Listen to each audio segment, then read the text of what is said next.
Welcome, everyone, and thank you for joining us. Unite Help Ukraine is conducting its monthly webinar. We want you to enjoy it. We want you to ask questions. We want it to be informal, interactive. So please don't hesitate to put your question in Q&A. It's on the bottom of the screen. We will read the questions. I know we usually have a very interactive and dynamic audience. I'm hoping that we're going to have the same today because we have a very interesting topic, hopefully for all of us. And I'm going to introduce myself, Marina Bayduk. I'm the president and executive director of Unite Help Ukraine. We are the organization that's based in Washington, D.C. For those of you who don't know us, we're a nonprofit helping Ukraine since 2014. One of our focuses, besides helping Ukraine win this war and defend itself, and we are helping people and saving lives in Ukraine. One of the focuses of our organization here in the US is raising awareness and advocacy. We had an excellent webinar last month on advocacy work with advocacy experts. If you're interested, again, you can find it on our website. And today we're switching gears and we're talking about something that is a topic that is very important. And we call this webinar Truth Under Fire. As we see what's happening in the US, where the journalism is under attack, we have a lot of misinformation, not just in the US, but globally, misinformation, disinformation, clear lies on some of the facts that are presented by independent media. And this is really the topic that we want to say that when we know that journalism serves as a crucial line of defense for democracy. How do we see this topic? And we know that besides casualty of war, we know that misinformation, once it's spread, can cause even more damage to our society. We have terrific speakers today. I will briefly introduce them and then switch the tables and the floor to them. We have with us today Ostap Yarysh. He is a media advisor for Razom for Ukraine. He was a VOA. He was at VOA Ukrainian service and Pentagon correspondent at VOA from 2019 to 2025. A lot of you probably saw his reporting on current events, on what's happening in the US. And Ostap, thank you so much for being with us. We have Adrian Karmazyn, someone who used to work for Voice of America with vast experience leading the Ukrainian service of Voice of America from 2005 to 2015, and working with VOA before that as a broadcaster. And Adrian will give us his perspective, as we know that the Voice of America is currently under fire, so to say, from current administration. There are court orders to bring back the service. However, we don't know what's going to happen. And what we saw was, for many of us, was a shock. And I think that knowing the history of VOA and then the importance of this media outlet will be really, Adrian can tell us more about the history and globally what the Voice of America services have done in the past to bring truth to pretty much every single corner of the world, and especially those corners that did lack correct information, truthful information, and well-balanced facts that Voice of America was leading to bring to them. We also have with us Andriy Shevchenko. He is the head of mission in Ukraine at Ukrainian World Congress. And Andriy is also a former deputy minister of Ministry of Defense in Ukraine and also a former ambassador of Ukraine to Canada. And Andriy has a vast experience as a journalist, working for independent TV station Channel 5 in Ukraine for several years, and then opening his own agency when the war started to help spread facts and correct information, what was happening in Ukraine at the beginning of full-scale invasion and after, and to bring that information to international journalists who are visiting Ukraine. So Andriy will have his own perspective on what is happening with the media world, and we'll talk about more about disinformation, propaganda, and security issues that are also closely tied up to any media topic. We also have with us Cesar Aldama, who is an Emmy Award-winning senior media executive, 20 plus years working at CBS,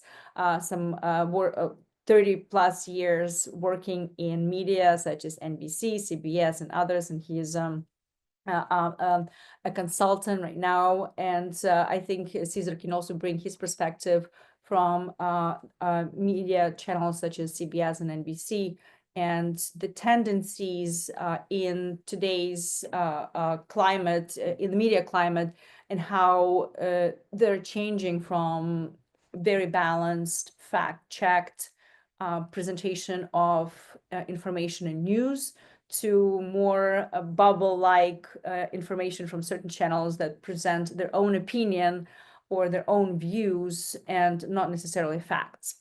So with this, again, thank you all so much for joining us. Please put your questions in the Q&A box, and we will start with introductions. And I want our guests to introduce themselves and tell a bit more about their backgrounds, their history with the media, and their current take. We'll probably then move on to listen to you and then see your current take on the situation in the media world right now. So I'll give it to Ostap Yarysh first, as I started introducing him. So Ostap, please go ahead and tell us a bit more about yourself and where you currently are and what was your previous position, and how you are viewing the situation at the VOA and other media channels that's happening and currently evolving in the US. Thank you, Marina. Thank you, everyone who joined the call. Yes, my name is Ostap. I currently work with Razom for Ukraine, their advocacy team in Washington, D.C. That's another large nonprofit in the United States that's dedicated to helping Ukraine. So I'm helping them with media relations, amplifying Ukrainian voices in the United States, placing stories in the American media, and making those voices louder, more visible, and more present in the American media discourse. Before that, I worked for Voice of America, Ukrainian service. I was with them for 6 years.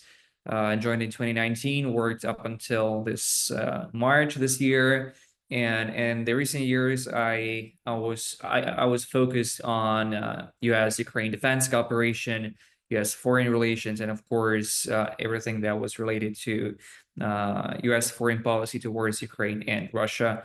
The recent 2 years, mostly it was the Pentagon angle. I was a Pentagon correspondent at Voice of America.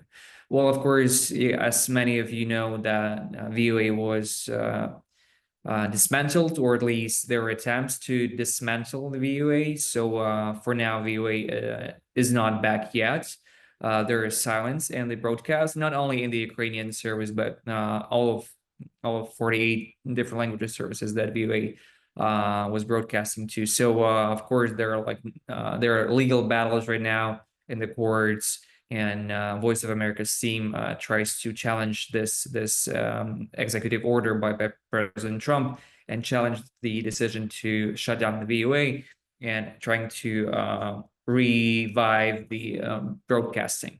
And I'll speak shortly about what's my current understanding of the media landscape and perspective in the United States. Well, it's definitely very challenging, and there are a lot of work for the press, for journalists with the new administration. I think today we mark 100 days of President Trump's second term in the office, and of course there have been too many stories to cover. And from a perspective of me as a journalist, when I was working for VOA, it was literally every day something happening, breaking news, lots of press conferences, briefings. So definitely there's a lot of work to do for media, and the attitude or the relationship between the administration, between the government and media is changing. And I think it's even different than it was during the President Trump's first term. I think we'll have a chance to speak about that more in detail later, but I'll pass on. Thanks so much, Ostap. I'm going to turn to Adrian Karmazyn, who used to lead the agency, the service, Ukrainian service of Voice of America. Please, Adrian, tell us a bit about yourself, background, and then maybe even a bit of history perspective on the Voice of America services. Sure. Thank you, Madina. Hello, everyone. Very nice to be here. Thanks for, I kind of view this event a little bit as a sort of a mini VOA Ukrainian service reunion, because I don't think you mentioned it in the beginning, but Andriy Shevchenko also worked at the Voice of America Ukrainian service for a time. So I'm glad we can, we have 3 generations actually kind of represented here from the Ukrainian service. So I joined the service a long time ago, in 1987, as a contractor, and came on staff in the Ukrainian service in 1988, and worked there at the service till 2015. The last half of my career was in management as a deputy director, and then the last 10 years as chief of the service. In a moment, I'll talk a bit more about, the history of VOA, but I would just mention also, since leaving VOA, I think the most relevant to kind of the journalism thing is I've had the opportunity to teach in Ukraine. I did a couple of Fulbrights in Ukraine, and the latest one was right just before the war in the fall of 2021. So overall, I think, my general take on the situation, I would kind of point out something that I noticed in the title of our discussion. It mentions the word misinformation, right, which is the kind of unintentional spreading of inaccuracies. But I think germane to our talk today is actually the word disinformation, which is the intentional spreading of falsehoods to manipulation, that type of thing. So that's something that we should obviously have to be very focused on in this discussion today. And I would even add a different concept, perhaps calling it missing information or lack of information. And I'm just thinking so much of the problem, I think, in the media today is the information that we don't get. And a couple of quick examples of that, one thing we hear a lot now is about, the reason that, Putin invaded Ukraine was because of, Ukraine's NATO aspirations. Ukraine was about to join NATO, and, so Ukraine had to be invaded to stop that. Russia can't have a NATO country on its border. But, at the same time, what's kind of, I'm not seeing in the news is like, hey, wait a minute, Finland joined NATO during the war just now, and Russia did not invade Finland to stop Finland from joining NATO. So I think that's one example of what I think about as media not fulfilling its responsibility of providing us this context. I think the same thing could be said with Steve Witkoff's visit to Russia, where he came back with the narrative about how, well, the occupied, southeastern regions of Ukraine, they're Russian speaking, they want to be part of Russia, when, the context that's not provided by the media is that, in fact, most Ukrainians are bilingual. They speak both Ukrainian and Russian. Many are multilingual, speaking English and German, other European languages as well. So, those are things that I see as, this issue of missing information. And then, certainly overall, the general environment is, this administration, the Trump administration, is obviously very, taking a very hostile approach to media. We have the lawsuits against ABC, CBS, the way Associated Press is being treated, removed from the reporters pool and having less access to certain White House events, and giving priority to less reputable professional media.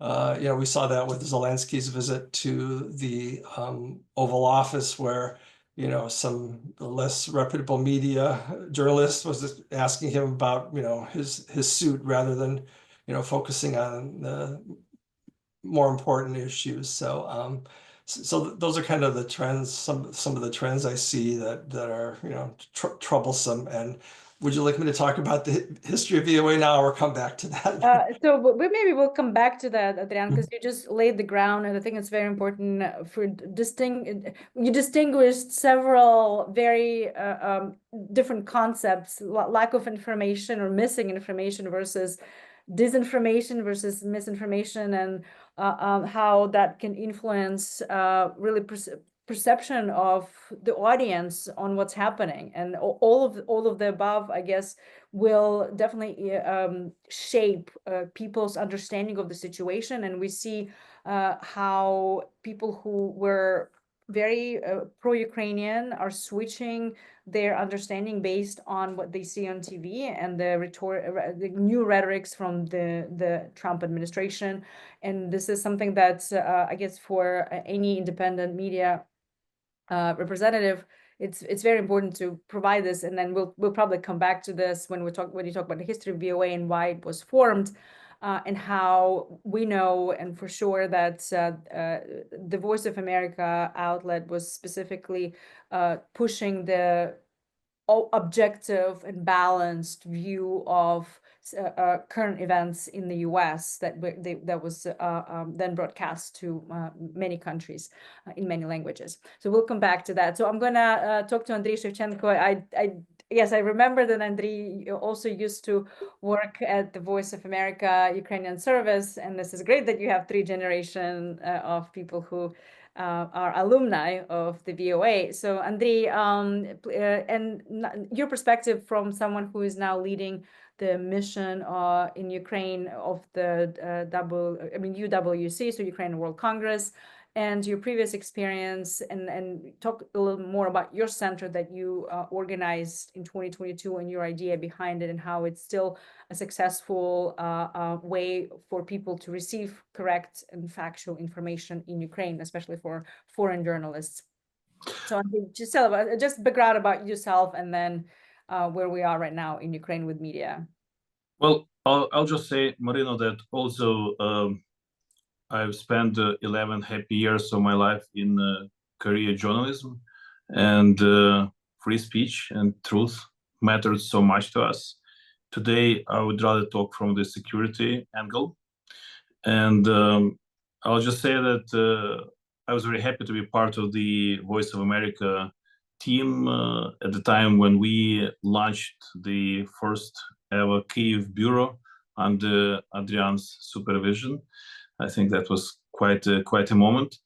My last job with the government was with the Ministry of Defense. I was a deputy minister under Minister Reznikov, responsible for the Ramstein coalition and for dealing with our most precious allies, including the United States of America.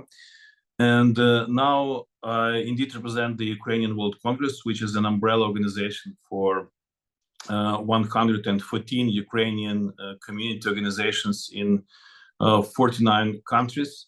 So speaking on behalf of the Ukrainian World Congress, I'll just say that it has always been much appreciated what Voice of America and Radio Liberty did for the global Ukrainian community, for fighting for freedom.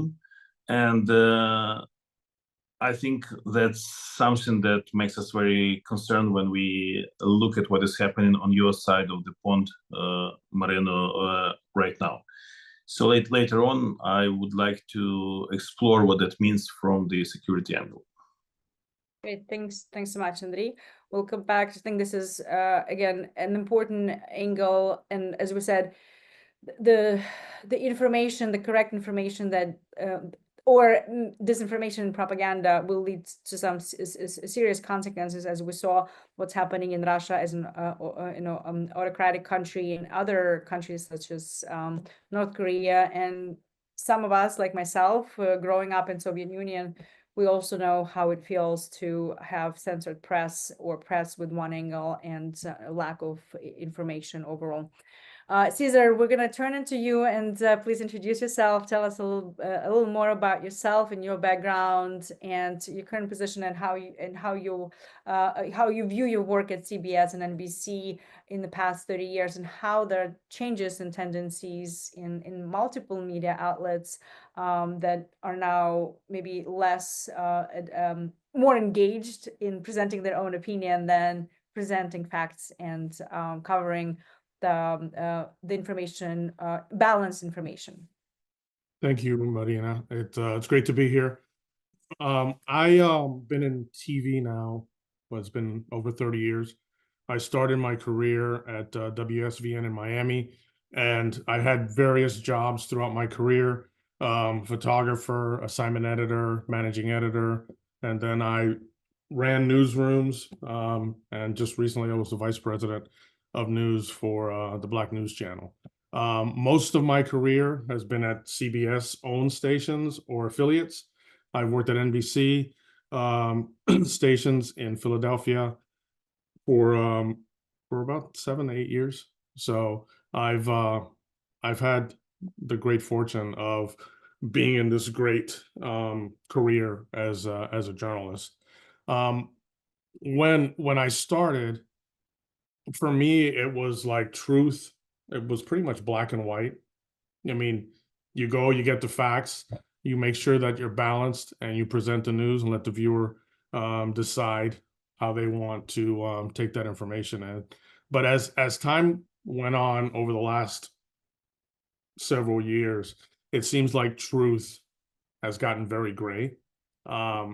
It seems like truth now is being handled to where each person's truth is how they're handling the situation and how they're interpreting the information. And there's that blurred line. You mentioned about different organizations having their opinion about certain topics. And I think the public, there's that blurred line when you have, for example, Fox News, and you have the news organization saying one thing, but then you have all these opinion-based shows that are saying something on the same channel. And I think the public is getting all that information lumped in together, and it becomes opinionated, and then they have a hard time figuring out what's fact and what's opinion. So it's a shame that we're here where we are, where we're the ones that are supposed to be gathering the information and being factual with it. And it seems like every day we're fighting to hold our reputation that the information that we're presenting to the public, we have to back up with facts.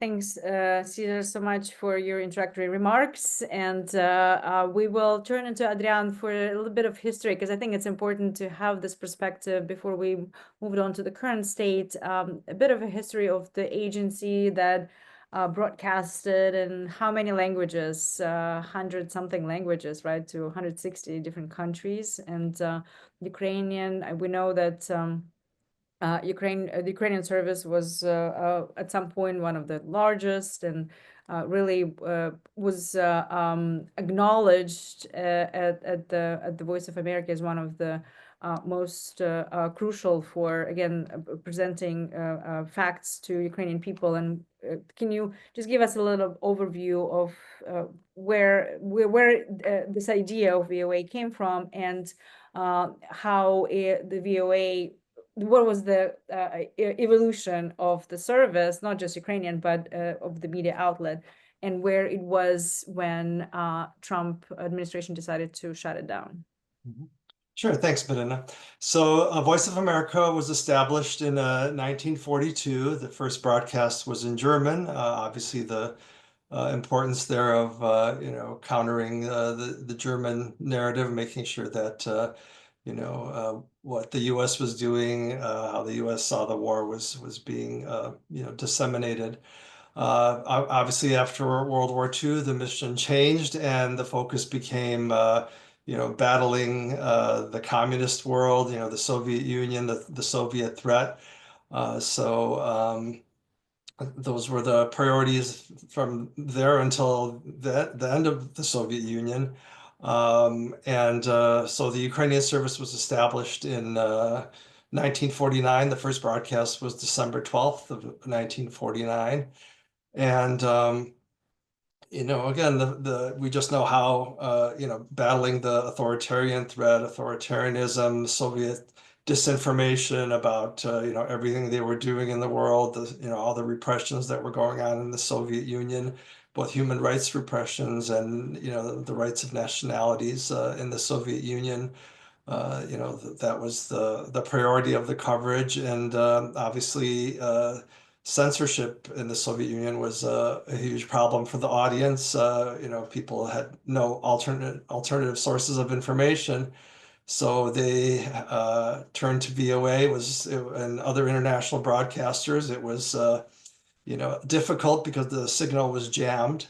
But people went to great lengths to figure out a way to tune in to Voice of America and other broadcasters on shortwave. And I think most symbolic of I think when we think about, or at least the older generation, when they think about Voice of America, they think about it as a kind of a Cold War institution, battling against communism and the Soviet Union, which obviously was its very important legacy, which was, I think, very much symbolized by the Chernobyl nuclear disaster, right, where people learned about Chernobyl and the dangers of the radiation actually from international broadcasters. And, after, that, I think that kind of helped wake people up. And, it's symbolic of what eventually led to the fall of the Berlin Wall and the collapse of the Soviet Union.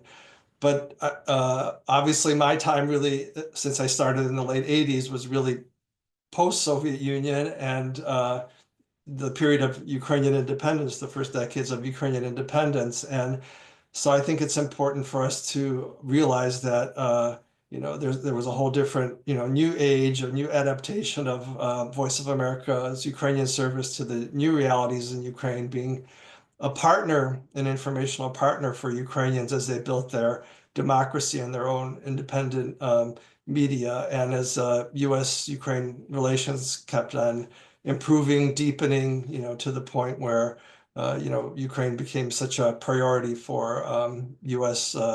Foreign policy. So again, telling America's story, the way we do things here, how we, build our society, our democratic institutions, and also highlighting, progress in Ukraine on various things, democracy building, civil society, their own media institutions, democratic governance. That was the story and the work of VOA from the period of, independence through the Orange Revolution to the Euromaidan to Russia's invasion. And so I think that's why it's, so tragic to see, the Trump administration's, efforts to eliminate, Voice of America. It's, it's not only the Ukrainian service, right? It's something that's, dear to us, but, we're talking about a global audience for VOA of something like 350 million people.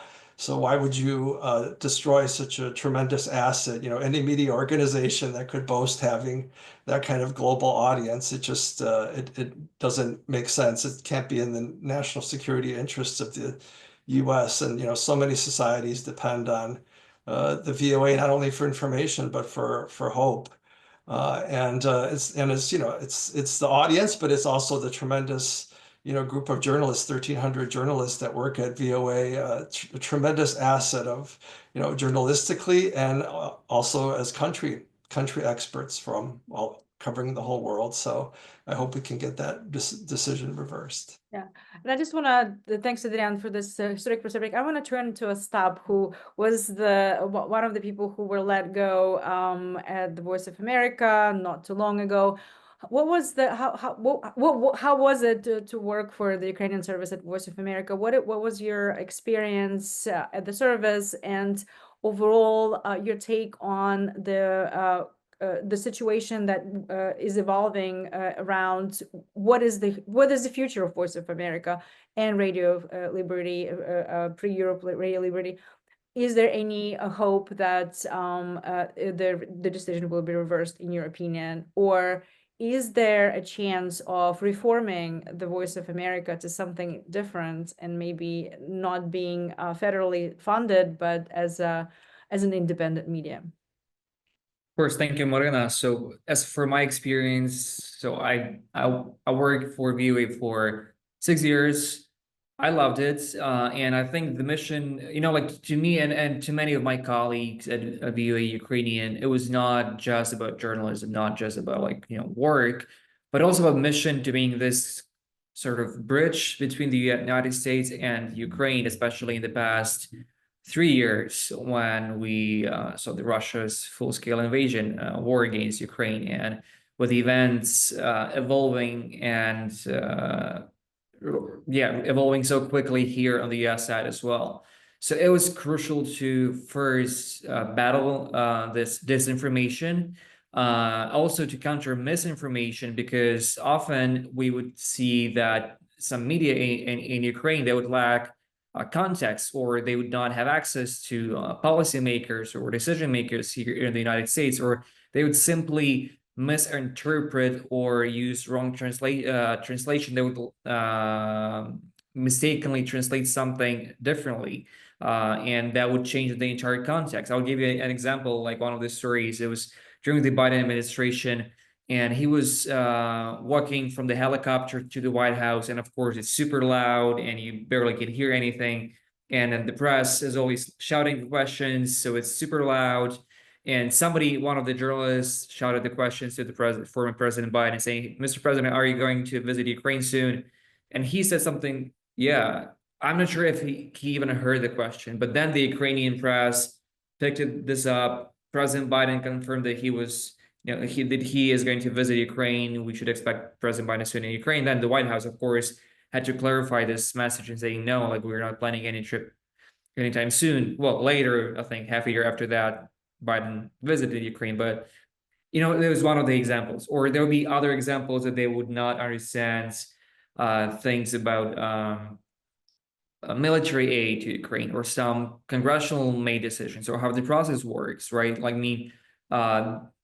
say there would be one of the representatives or senators would say something, and that would make news in Ukraine, that Congress has decided, or Congress, the position of the entire body, legislative body. So that was like the second thing, right? We had to communicate things that were happening in the United States, and that was actually, I'm convinced, in the interest of the United States. Even now with President Trump, I see constant misinterpretation or misunderstanding of how things work, and that sometimes Ukrainian media would portray things or create something that does not exist, and that's not honestly in the interest of this administration.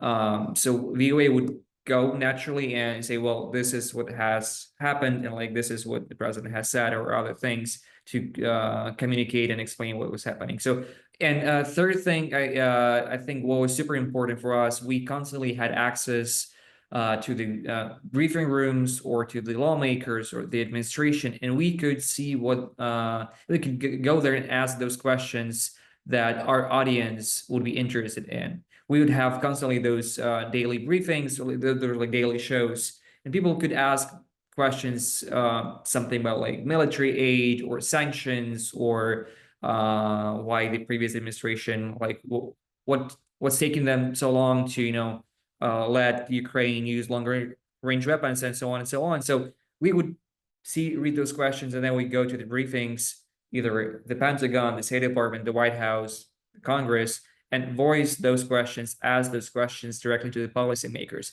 So it was like double way channel. So we could also, be voice of Ukrainian people and ask those questions here, and then, report back to the audience saying, you asked this question, we transmitted this question, we asked this to the policymakers, this is what they have said. The response might have been good or bad, satisfactory or not, but at least we've heard back from them, we've heard their opinion. I think that was another crucial part of this puzzle in what VOA was recently doing. And I would add one last thing, that there was strict editorial standards. VOA could not take any part or promote Democrats or Republicans. We would constantly have to have all sides, all opinions, all voices of the discourse to balance and to present the entire picture. So we have to go to both Republicans, Democrats, or conservative commentators, liberal commentators, and then to present this opinion to Ukrainians. Again, it might have been good or bad, but we would be this voice from America telling people what the current situation is. Thanks, Ostap. Andriy, I will turn it to you, let's talk about, we'll just switch gears a little bit. We'll move away a bit from the VOA and the situation currently here in the US regarding media. But what is your perspective on security issue when we see propaganda, misinformation? And this is one of the questions actually that came, maybe everyone else can chime in on this, came before the seminar. And the question is there a single source in English for either confirming that news is true or giving information to show how news is not true about Ukraine or key leaders? Well, I would say there is no lack of information, and I hope my boss and my mentor, Adrian Karmazyn, and Ostap will forgive me, but if it's just one more source of information, that does not change too much. It's about the quality of the information that these specific media provided. I think for many of us, Ostap was really a very important source of information, not because he was the only one, but because we trusted what he was saying because of the standards. But I think the context is important. We are in the middle of this global war, and the cognitive domain is a major part of the fighting. It's important to understand that China and Russia have made cognitive warfare an important part of their defense, or rather offense strategies. And by cognitive warfare, I mean an effort, and I think it's a much better term than fighting disinformation, because Adriana and Ostap, I think it's not about fighting disinformation anymore. It's not about just choosing between truth and lies. There's so many shadows in between. And so I think the term fighting disinformation is obsolete. I think it does not reflect the complexity of this influence. So by cognitive warfare, I mean an effort to influence the collective will, the collective thinking of your enemy in order to get the political and military leadership to the decisions that you need from them. And we should recognize that, let's say, Russia has succeeded a lot in that. First, they successfully hijacked the Western concept of free speech. Second, they successfully hijacked the social media algorithm. And now they have learned how to integrate that into other activities, election fraud, cyber attacks, and in our case, it's conventional war. So that's what makes the situation very important. Think about Moldova, when Russia almost succeeded in changing the results of the referendum. Or think about Romania with this TikTok bizarre situation. If you can buy a whole country for a price of three ballistic missiles, that's worth doing. And that's exactly what they're trying to do. So under these circumstances, giving up your tools of truth and your tools and your weapons of information is a mistake. I think it's irresponsible. I think it makes us collectively weaker. And if you look at the situation with the Russian eyes, they're not fighting a separate information war against Ukraine and another campaign against America and another campaign against Latvia. For them, it's just one war with different theaters. So when they make you weaker, when they make America weaker, that makes all of us weaker. I think we need quite the opposite. We need to start offensive operations. And there is a whole big conversation on how to properly do that. But what we see right now does not make us too optimistic and happy. Thanks, Andriy. And I think you brought a really interesting point, combining a lot of different elements to what you call cognitive warfare. And this is what we see happening, like you said, with the social media especially. And the narratives are changing, and the narratives that propaganda, and Russian especially propaganda, is pushing towards the audience, that makes a huge difference not only in Russia but globally, and in the US, as we see as well. And this is something that couple of questions actually came up in the Q&A, and then maybe Cesar or anyone else who would like to answer that. But there's one question here, and it's about social media, is that what is the advice on how to deal with regard to such phenomena as X or Twitter and other social media, where tons of disinformation, propaganda, misinformation, and cognitive warfare, as we know it, as Andriy defined, is happening and spread on daily basis. From my personal experience as Bogdan Pechenyak, from my personal experience, X is a pool of conspiracy theories, atrocious amount of ignorant, arrogant information about Ukraine. Should we just ignore it all and focus on supporting Ukraine, or should we engage with it in some systematic way? And Andriy, I think this is something that you were saying about the offensive. How could we engage with that in a more systematic way? Do you want to take? Okay, go ahead. Just quick start for this or kick off. First of all, we need to understand exactly what's happening.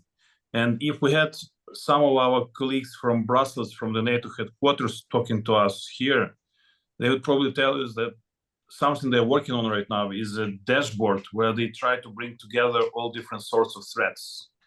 We're talking about information attacks, we're talking about cyber attacks, about crime activities all over Europe or all over NATO countries, and so on. Because it's easy to see that once you see the Russians being active in one domain, there is a very good chance that this will be followed by another activity here and here and here. So actually, what we must do before we actually go to specific tools, we need to properly understand what's happening, and we need to see everything that is happening with media, information, and social media, our conversation, part of a much greater battle. No, I agree. I mean, social media could be a blessing on one side, and then it could be a curse on the other side. And the thing is that there just seems to be too much information coming from sources that the public has a hard time figuring out what's true and what's not.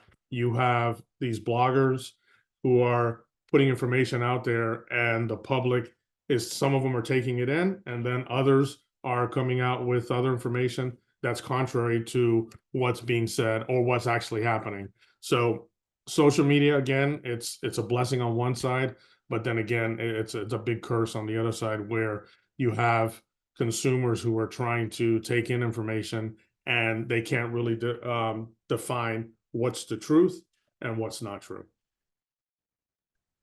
Adrian, Adrian Karmazyn, would you like to comment on that as well? I know you have your own perspective on what are your concerns about social media and influencers, and also sort of maybe a larger battles that are happening in the media space as well, on Twitter from President Trump and his administration, the White House and MAGA, that battles not only with the media, but also, produces statements daily, and those statements sometimes are outrageous to people. Right. So, I certainly don't have any, magic solutions or ideas on how to solve the social media, problem, if you will. I think for my students in Ukraine, I would tell them perhaps, one little thing that we can all do as media consumers is to try to, find media that we see as reliable, trustworthy, that, day in, day out are providing us with, reliable information, things we can trust, like the Voice of America.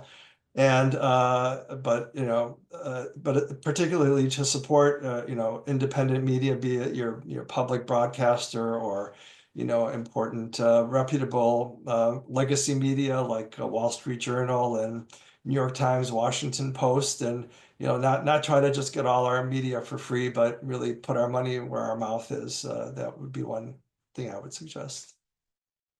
Thanks, Adrian. Ostap, I see you have your hand up.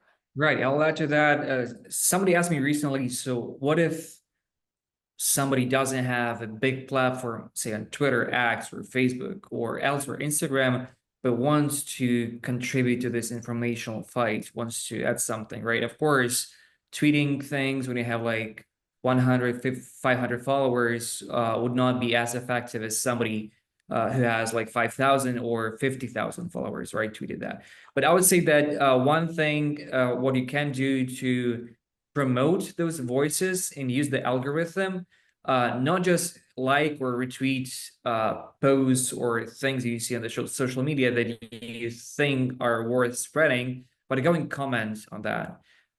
The more comments are under the Twitter posts, the more chances this will be shown, this will show up in the others people's feed, that this post will be more visible, and somebody who is in the kind of this gray zone, who is still thinking or has maybe concerns about Ukraine, but like can be persuaded, will see this post and will maybe think, well, this is like horrific what Russia is doing, or this is worth my attention. So please create as much engagement as you can around those posts from the media or organizations or influencers that you think are worth disseminating and highlighting.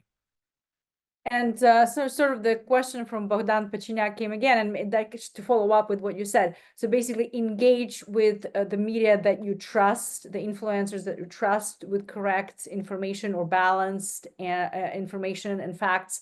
But would you recommend, because Bogdan was asking whether there is a recommendation to somehow counteract these things on Twitter, or is it that actually not engaging in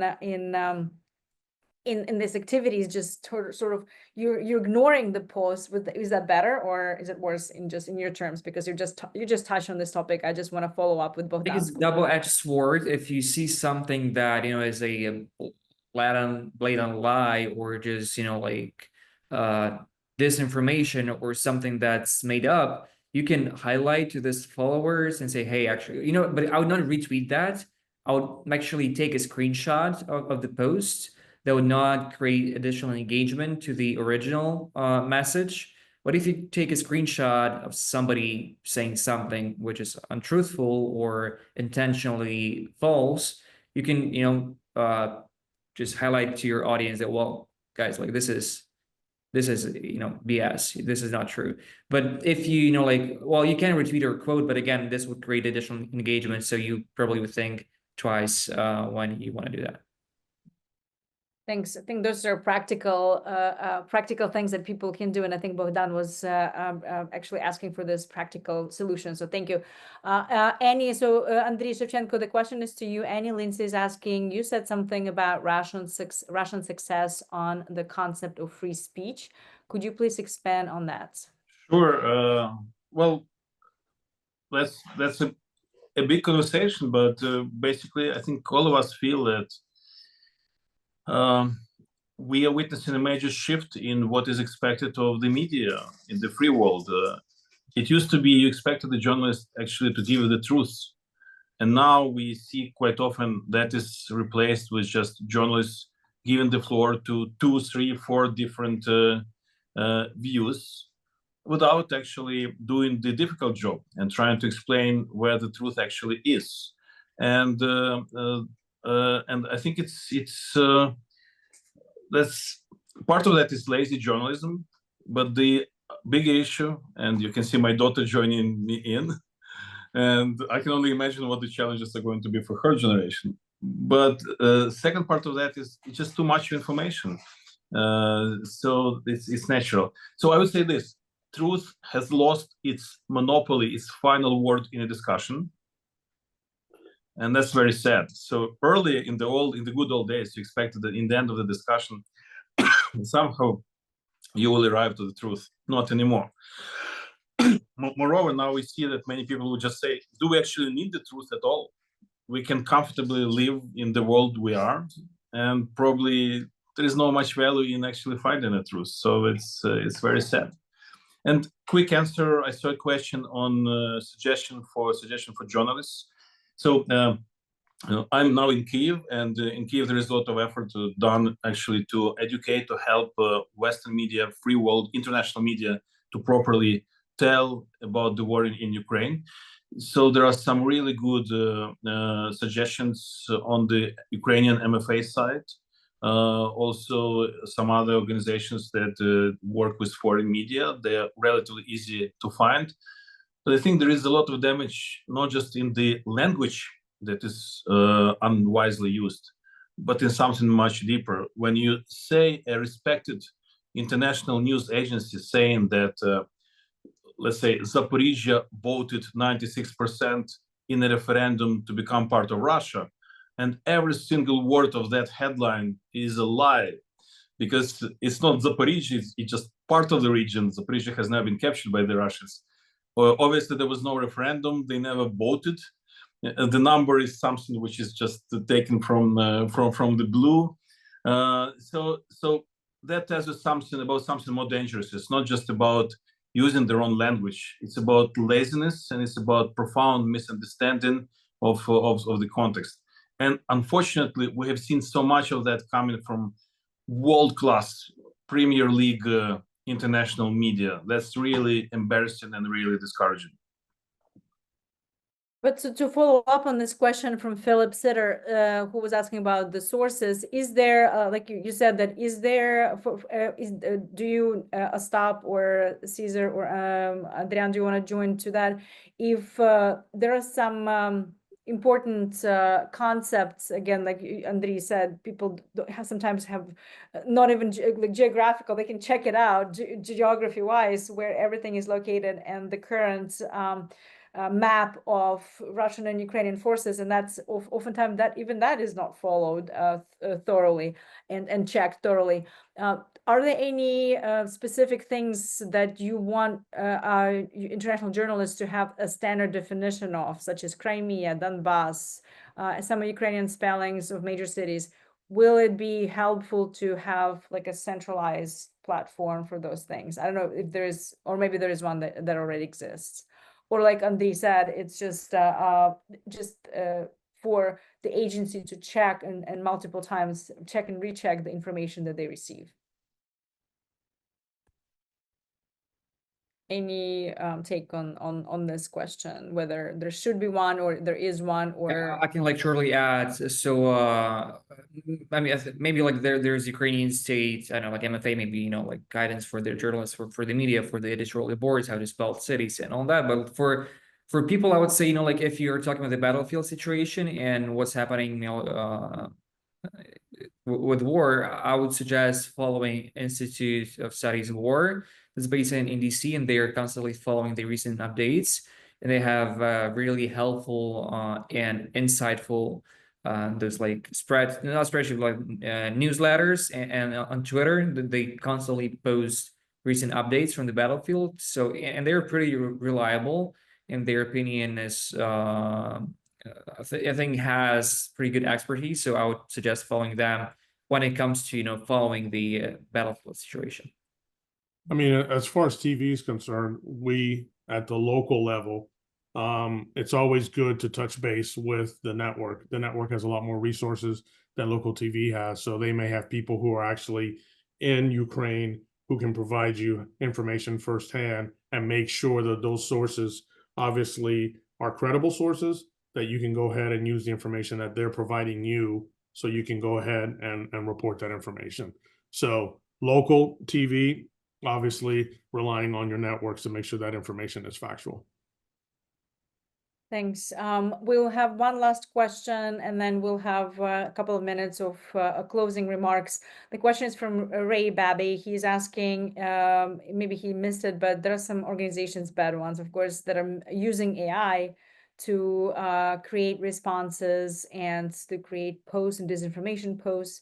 Any clues how we can look for that to help identify? So AI generated posts, and then is there a way to identify I think we are doomed. Yeah. By the end of this year, we expect to see more than 90% of the content on the web coming from the artificial intelligence. And that combined with now tools to process big data, I think that creates really new dimension, a very dangerous one. And that's exactly why we should be so careful with everything in this field of cognitive warfare again. And that's why it's so important to have high quality journalism, because otherwise we're just doomed. So much information. Yeah, and Ray agrees with you, Andriy, that we're doomed. Hopefully not. So I know, and Jackie Colgan, she also was saying, is it true? And that's very, very much from these lines. However, that the content on social media contributes to the AI responses and searches, and like we said, we're doomed, and we should therefore look for and put forth much more truthful content. Andriy just answered that question, that yes, we have to have highest standards journalism in effect and in place to counteract AI responses. I'll totally add to that. I think people, the news consumers, and the society will develop some sort of understanding or like general approach to the AI creating content. I think it's already being developed. It's similar, like 20 years or 30 years ago, there would be photoshopped pictures, and people would be like, a lot of users of the social media would not be familiar with photoshopped content, and there's this even like expression, oh, it's Photoshop, right? Meaning it's not true. Now, of course, it's AI generated, and we've seen a lot of those like Facebook posts swammed, like, we are two Ukrainian brothers. Nobody has congratulated us on our birthday. Please do. And there'd be like many, many, like thousands of comments. Congrats, we are praying for you, blah, blah, blah. But what I'm seeing now, that more and more people are being more aware that, well, this might be AI generated. So I think like the humanity will get there step by step, and there will be this common approach or common understanding that, well, that's nothing that's on the internet is true. So I just like, same with the Photoshop, same with other other techniques. I think will be with AI as well. So with this note, actually, this is the last question for all, and maybe Ostap, you can continue because you already started this important topic and we're discussing AI. And my question to us to conclude today's discussion, and thank you all for joining us, and thank you for our amazing panelists for such an insightful discussion on the truth under fire and media topics. But my question to you all to sort of finish today's webinar: what is the future? What do you see? Where we're going? Yes, AI. Yes, the previous advances, technological advances, such as we've seen with development of internet, now social media booming.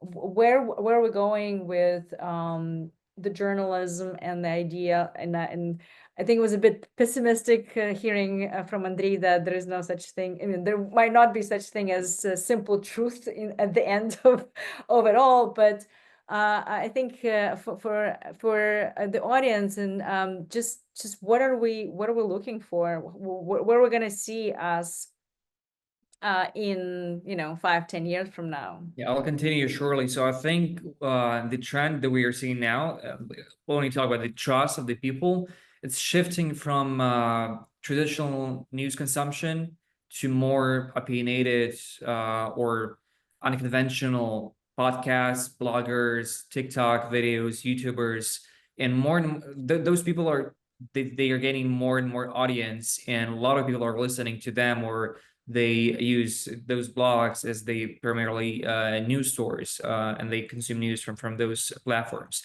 So I think we have to be mindful about that. And I think the current White House, the administration, they acknowledge this fact. If you look at how they form the press rooms or the briefings, they try to invite more bloggers or people from outside of the traditional media landscape. The other question is that they try to do like more, like those bloggers who are favorable to the administration, and they don't invite people who might be critical towards them. But I think there is this understanding that there should be work done. Yeah, there should be more work being done with those influencers, YouTubers, podcasters. And if we talk about targeting and promoting Ukraine's voices, that segment, that field, I think it's absolutely critical and imperative to go there and try to engage with them as well. Thanks, Ostap. Cesar, we'll turn to you for your final remarks and your view of current situation and also where we're heading with the journalism in the future. The future, it is problematic. It is problematic. It's like, with AI, and when we were dealing with ChatGPT years ago, I remember in the newsroom, we just didn't use it. There was that mandate that came out, don't use it because you just don't know it. You can't control it. And the information, where's the information coming from? And with AI, how good it is now, and it's going to continue to get better. People are going to be controlling that message. And that obviously I can see where the lines are going to be blurred with what's truthful and not. But, I'm an optimist, and I'm hoping that truth will win, and that we will get back to where when you have a respected institution who is delivering information, that it's coming from someone who is balanced, someone who is trusted. I think that's a big word, trusted. And I think once they trust you, then the truth will start to come around. But we have a long way to go. And I think that as long as we continue to have conversations like these, and we have everybody who is cognizant of the problem and how do we go forth to try and address that problem, I think is a step in the right direction. Thanks, Cesar. I want to hear more optimistic voices. I'm trying. There trying, should be but it's some like, optimism at the end. I think that's important. Adrian, your final remarks. Yeah, I'm going to still hold out hope for our humanity and for journalists. I think if you look, there's a lot of great journalism going on. A great example, yesterday's Washington Post had just an amazing story, very sad story about the Ukrainian journalist Roshchina, right? And the terrible things she went through. You have the daily podcast from the Telegraph in London, giving you roughly an hour every day of discussions about Ukraine. Great stories from 60 Minutes about what's going on in Ukraine. Just there's a lot of great stuff out there, and I think we shouldn't lose sight of that. And I also hope that we will keep in mind the important role that the United States could play in helping develop media around the world, like it did with USAID supporting so much, the U.S. Agency for International Development supporting media in Ukraine, media trainings, media organizations that needed a little help surviving during wartime. So there's still a lot that can be done with our traditional approaches. Thank you, Adrian. And I see, Ostap, you have your hand up, and I think, yeah, go ahead. Yeah, I'll be short. Adrian mentioned about Victoria Roshchina, journalist. So I worked with her in Kiev. I knew her personally. She was my former colleague, and it was very difficult to comprehend, to read the news, what happened to her. But I think Adrian mentioned it. I think this like could be the silver lining, if there can be any, that this story was told not only by the Washington Post, but it was published in different languages. It was picked up by the French media, Le Monde, then of course Der Spiegel in Germany. So it was a coordinated effort of the American and European. The Guardian from the British side picked it up as well. So it was a coordinated media effort to tell the story of Victoria Roshchina, to tell this truth and engage with as many people, with as many people and as many audiences as possible.